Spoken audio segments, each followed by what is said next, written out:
મેં કહ્યું હતું એમ અખંડ ઝાલર વાગે અને અલખનાદ એક સાથે મળે ત્યારે, અને ત્યારે ભૂમાબેન પોતે જ કહે છે કે આંખ જો ઉઘડે તો સગળે એ જ છે, આંખ જો ઉઘડે તો સગળે એ જ છે, બંધ આંખોની ભીતર કંઈ ભેજ છે, ભેજ વચ્ચે ઝગમગે તે તેજ છે.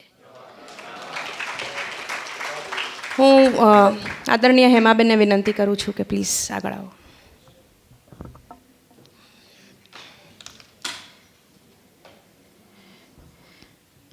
અખંડ ઝાલર વાગે અને હેમાબેનની એન્ટ્રી થાય એ પણ કેટલું બધું અપ્રોપ્રિએટ છે.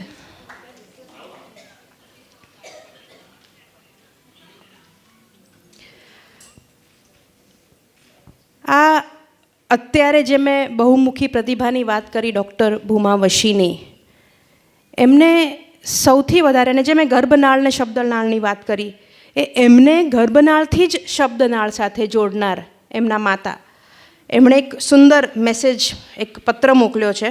અને મેં વર્ષો પછી આટલો સુંદર પત્ર, ખરેખર હાથેથી લખાયેલો આટલો સુંદર પત્ર વાંચ્યો છે. એમને યાદ કરીને અત્યારે નાદુરસ્ત તબિયતને લીધે અહીં નથી હાજર, પણ ઓફકોર્સ શબ્દો સાથે હાજર છે. ચિંજી ભૂમાને, સમયની રેત પર ઘટનાના પગલાં પડે અને સમયની રેત પર ઘટનાના પગલાં પડે અને સૂરજના એક બે કિરણ અમને અડે અને ટેબલના નીચેના ભાગમાં બેસીને નોટમાં એક ધ્યાનથી આડા અવળા લીટા કરતી, ગોળ ગોળ મીંડા કરતી, ક્યારેક જોયેલા અક્ષર અને અંક લખવાનો હોશભેર પ્રયત્ન કરીને ખુશ થતી બાલિકા તો રંગબેરંગી પતંગિયાની પાછળ દોડતી પરી અને નવનિર્માણની લડતમાં રસ્તા પર ફરતા રોન મારતા કરડાકી ભરેલા ચહેરાવાળા પોલીસને જોઈને વિસ્મયથી પૂછતી, માં, પોલીસ એની મમ્મીને તો વાલો હોય ને? આવી તો અનેકવિધ ઘટનાઓ મનમાં ભરેલી છે.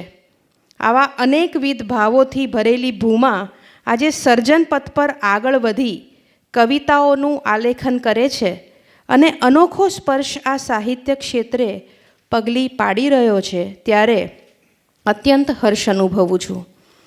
તમારી અનુભૂતિઓનો શબ્દદેહ પ્રગટ થવાની ક્ષણે અનહદ આનંદ વ્યક્ત કરું છું.